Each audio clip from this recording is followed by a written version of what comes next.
Robotics research is moving toward a more unified recipe. Models that can reason, generate actions, learn from human visual data, and improve through sparse-reward reinforcement learning without a separate controller for every skill.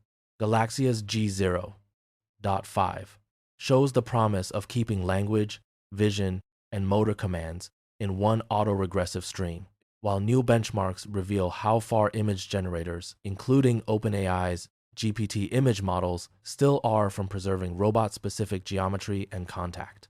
Meanwhile, simulation-generated demonstrations are helping Spot and Unitree systems learn faster than their model-predictive teachers. Together, these results expose the bottleneck and the techniques beginning to remove it. Let's explore the first paper, G0.51 Autoregressive Stream for Robot Reasoning and Action.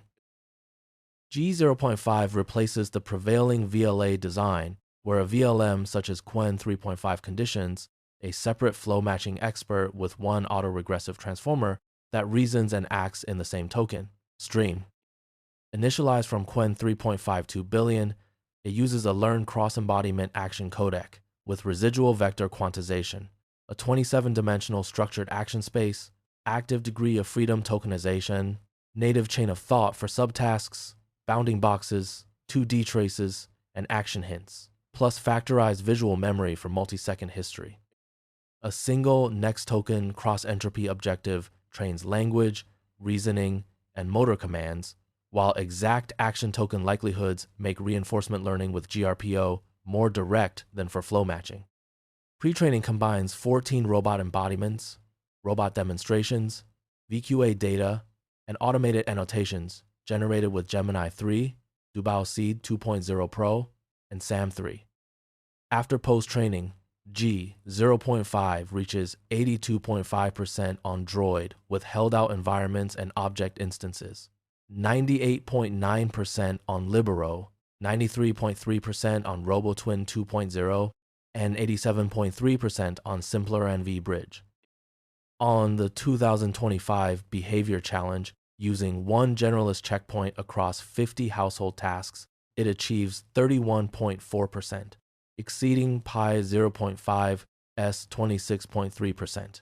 Real-world fine-tuning on R1 Lite and R1 Pro averages 76.7% versus 53.3% for Pi 0.5 and 24.4% for GR0TN 1.7.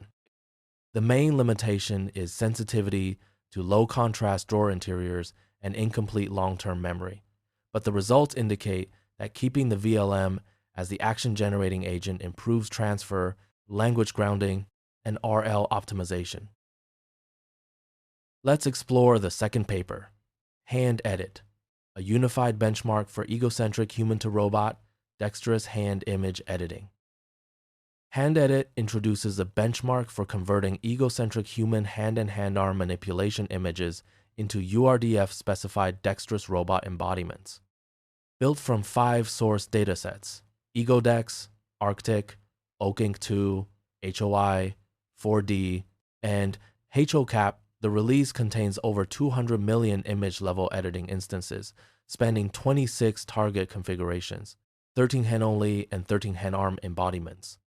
Its curation pipeline uses SAM3 for segmentation, ProPainter for background restoration, Mano or 3D hand pose retargeting with inverse kinematics, URDF rendering, compositing, and harmonizer-based appearance correction.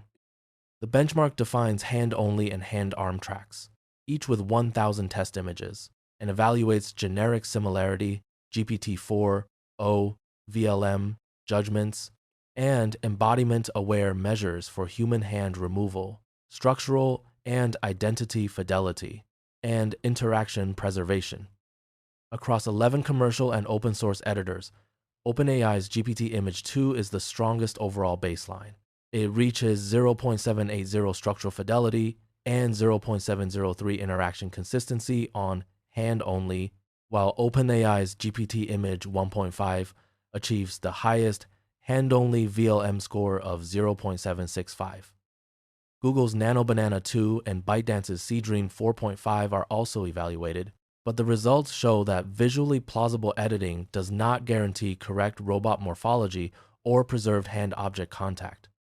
HandEdit's central contribution is an embodiment-aware evaluation framework and paired pseudo-ground truth data for scaling robot-centric policy, pre-training from abundant human video, while acknowledging that synthetic composites cannot replace real robot observations.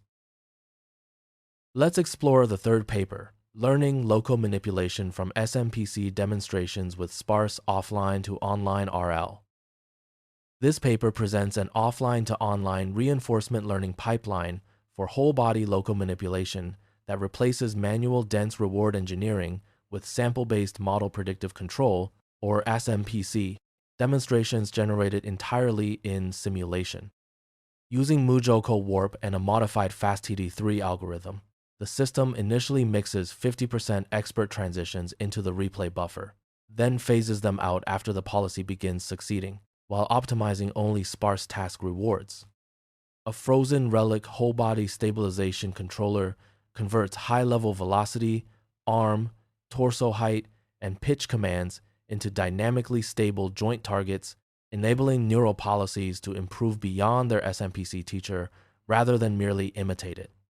GPU-vectorized SMPC produces 1 million samples per hour, allowing the most difficult task to bootstrap from 4 million samples collected within 4 GPU hours. The method reaches near-perfect simulated success and transfers 5 tasks including reaching, box pushing, tire uprighting, tire rolling, and humanoid box pushing to hardware on an ARM-equipped Boston Dynamics Spot and a Unitree G1. Learned policies complete some tasks more than 50% faster than SMPC and reduce task duration variability by 1145%. Ablations show that larger datasets are needed for more complex coordination, while multimodal demonstrations can prevent learning. Filtering SMPC data to a single behavioral mode is therefore critical. That's a wrap on today's AI paper highlights. Thanks for watching.